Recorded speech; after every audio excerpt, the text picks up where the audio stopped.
Let's start things off with a crazy story from Navy Yard in Southeast D.C., where two men face charges after the U.S. District Attorney's Office for the U.S. Attorney's Office for the District of Columbia, my mistake, said they have been impersonating federal agents as part of an elaborate scheme for at least 2 years.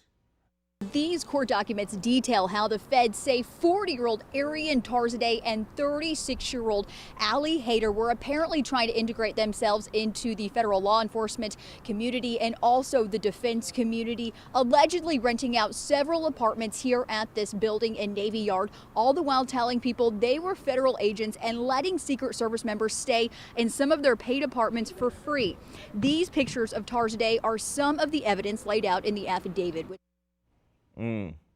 Always a bad idea to take selfies while allegedly committing crime. I learned that in 3rd grade. And for all that time, money, and resources they spent, they could have become real Secret Service members. This is the long and fraudulent route. Now, they were allegedly putting these officers up rent-free in a penthouse apartment that cost 40 grand a year. A penthouse, yes.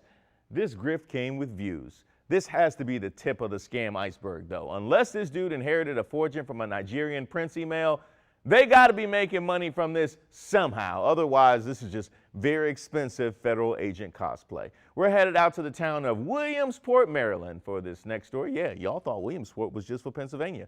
There, a pizza shop named Rad Pies can officially lay claim to having the world's best pan pizza after winning the division at the International Pizza Expo's World Pizza Championship. Because I'm sure everyone wants to come and try it. Any other questions, judges? We're all good? Woo! Oh man, that looks fantastic, doesn't it? I've been a fan of pan pizza ever since Pizza Hut started giving them out to kids for reading with their Book It program. I was the most well-read child on earth thanks to that free pizza. And don't even get me started with Shakey's. This is the 2nd year in a row local pizza restaurant won at the World Pizza Championship, as Andy's Pizza won the top prize for best cheese pizza last year. You remember we did a piece on them.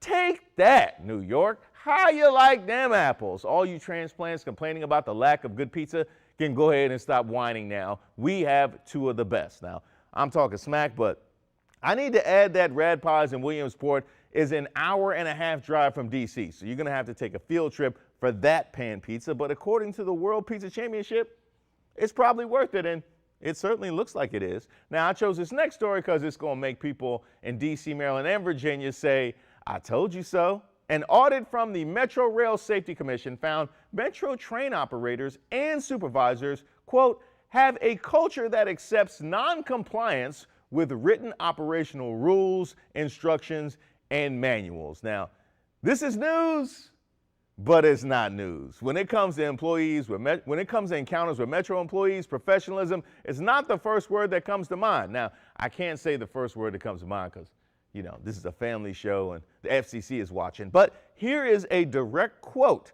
This audit demonstrates a number of areas where Metro Rail is not meeting its own written requirements, does not have adequate procedures, processes, or requirements, or does not have adequate training, coordination, and supervision. Man, that sounds like the Wild Wild West. No wonder the folks in those Metro station booths always look so chill. They got all kinds of freedom. Slackers, this just might be your dream job. Start working on those resumes, but I know you won't because you're slackers. And for this last story, we're headed to Portland, Oregon. That's where a judge ruled it would be unfair to allow a blog post from suspense writer Nancy Crampton Brophy titled, How to Murder Your Husband, to be used in court. That's despite the fact that Brophy is on trial for allegedly murdering her husband. Come on, Judge. Come on, Judge. Really? Really? I bet if that article was titled, How to Murder a Judge, he would have taken that seriously. Now, that blog post was the ultimate spoiler alert. Since the judge won't do it, you know what? I'm going to help everybody out and list the top 5 ways to know if your wife is plotting to kill you. Is her favorite television show Snapped or anything else on the ID channel? Maybe Wives with Knives? Have you ever awakened to her standing over you with a pillow? Does she keep the toaster right by your bathtub? Has she killed anyone before? And last but not least, did she write a blog post titled How to Murder Your Husband. Oh, and number 6 just left on the cutting room floor if you ever had to work together at 6 a.m. Now, I'm going to write a book titled I Didn't Speed Past That Red Light Camera, just in case I have to fight a ticket. This judge just set a legal precedent. Respect it. My favorite story? Come on. It's the writer who wrote about murdering her husband, who's now on trial for murdering her husband. That is bold. It ain't beautiful. It's terrible.